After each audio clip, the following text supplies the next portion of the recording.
Cid Campeador. Seguro que a todo el mundo le suena este nombre, ¿verdad? Es una figura legendaria, casi un sinónimo del heroísmo y de la historia de España. Pero, ¿quién fue de verdad Rodrigo Díaz de Vivar? Porque la historia que solemos conocer, la de las películas y los poemas épicos, es solo una parte. Hoy vamos a hacer algo interesante. Vamos a separar el mito del hombre. Venga, vamos a meternos en el meollo de la cuestión. La gran pregunta que lleva décadas sobre la mesa de los historiadores es esta. ¿Era el Cid ese cruzado piadoso, ese defensor inquebrantable de la cristiandad? ¿O era más bien un señor de la guerra muy pragmático, un mercenario que luchaba para el mejor postor, sin importar si era cristiano o musulmán? Bueno, pues la respuesta, como casi siempre, es mucho más compleja y fascinante que la leyenda. Fijaos en este cuadro, porque aquí vemos el choque de trenes entre el mito y la realidad. Es brutal. La leyenda, sobre todo la del famoso cantar de Mío Cid, nos pinta a un vasallo de una lealtad a prueba de bombas. La realidad documentada, sin embargo, nos habla de un hombre que fue exiliado por su rey, y no una, sino dos veces. Se le ve como el gran héroe de la Reconquista, pero resulta que sirvió como comandante para reyes de taifas musulmanas. Y esa idea romántica del caballero humilde que sube desde abajo, pues tampoco. Rodrigo Díaz venía de una de las familias más importantes de la aristocracia castellana. Entonces, para poder entender al Cid de verdad, lo primero es aparcar por un momento al héroe de la película y conocer al hombre, a Rodrigo Díaz de Vivar, un producto de su tiempo, que era un tiempo violento, de fronteras cambiantes y llenísimo de oportunidades para alguien con su ambición y su increíble talento para la guerra. Mirad qué curioso esto. Sus apodos, los que le han hecho famoso, se los ganó en el campo de batalla. Cid viene del árabe Sidi, que significa mi señor. Y lo irónico es que era un título de respeto que le dieron sus propios soldados y aliados musulmanes.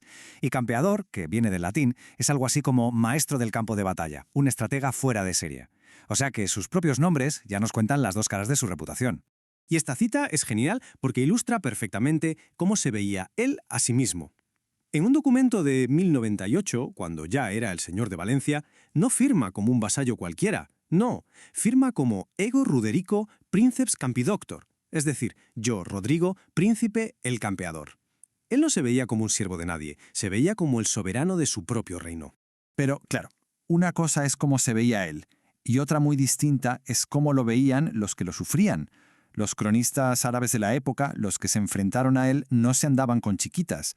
Lo llamaban el maldito, el tirano o directamente perro enemigo. Esto nos da una idea muy clara de la dualidad de su figura. Era un príncipe para los suyos, pero un verdadero azote para sus adversarios. Y ahora vamos a entrar en la etapa más controvertida de su vida. Esa época en la que las lealtades a un rey o a una religión, pues pasaron a un segundo plano. Aquí lo que importaba era la supervivencia, la ambición y forjarse un futuro por su cuenta. Su época como señor de la guerra independiente. Esta cronología es clave para entenderlo todo. Nace ya en la élite. Su boda en 1074 lo emparenta directamente con la familia real. Pero el punto de inflexión es 1081. Lo exilian. Y en vez de hundirse, se reinventa totalmente. Se pone al servicio del rey de la taifa de Zaragoza como mercenario.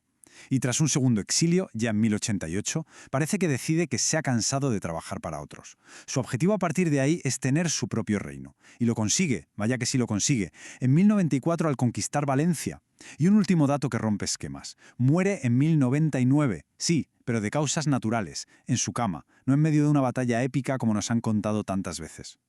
Esta tabla resume su carrera de una forma muy visual. Pasa de caballero leal a Sancho II, a vasallo de su hermano Alfonso VI, y de repente, tras el exilio, ¡boom!, cambio radical. Se pone al servicio del rey musulmán de Zaragoza. Y al final, su único señor es el mismo. Esto es lo crucial. El Cid histórico era un hombre movido por el pragmatismo, por la oportunidad, no por una lealtad ciega a una sola causa o una sola fe. Bien, y aquí viene la gran pregunta. ¿Cómo pasamos de este señor de la guerra, tan complejo, tan ambicioso y, por qué no decirlo, tan oportunista, al héroe nacional perfecto que todos tenemos en mente? Pues aquí es donde la historia le cede el testigo a la leyenda. Es que es así, tal cual. La muerte de Rodrigo Díaz en 1099 no fue el final de su historia. Para nada. Fue en realidad el pistoletazo de salida. El comienzo de un mito que con el tiempo se haría mucho, mucho más grande que el hombre de carne y hueso. Y la piedra angular de toda esa construcción es esta obra, El Cantar de Mío Cid. Hay que tener muy claro que esto, escrito casi un siglo después de su muerte, no es una biografía, es literatura, es un poema épico. Su función no era la de un documental, para nada. Su objetivo era crear un modelo de caballero castellano, un héroe de manual para inspirar a la gente de su época. Aquí vemos la cocina del mito en plena acción. El Cantar muy convenientemente se olvida de contarnos que sirvió a reyes musulmanes y lo convierte en un cruzado. Transforma sus exilios, que fueron un castigo, en una prueba de su infinita lealtad. Y lo más fuerte, se inventa episodios enteros, como la famosísima afrenta de Corpes, para destacar su honor y su sed de justicia. Así es como se construye un héroe. Se pule la realidad, se quita lo que no conviene y se adorna el resto.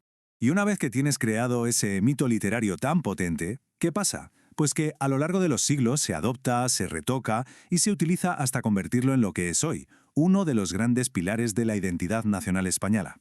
Pero ojo, que esto es interesante. Al principio, El Cantar de Mio Cid no fue un bestseller de la época. Como dicen los expertos, que solo nos haya llegado una única copia manuscrita de la época medieval, pues sugiere que su popularidad al principio fue más bien limitada. Su estatus de ícono es algo mucho más tardío, fruto de su redescubrimiento siglos después. La persona clave en este resurgir moderno del Cid fue el filólogo Ramón Menéndez Pidal.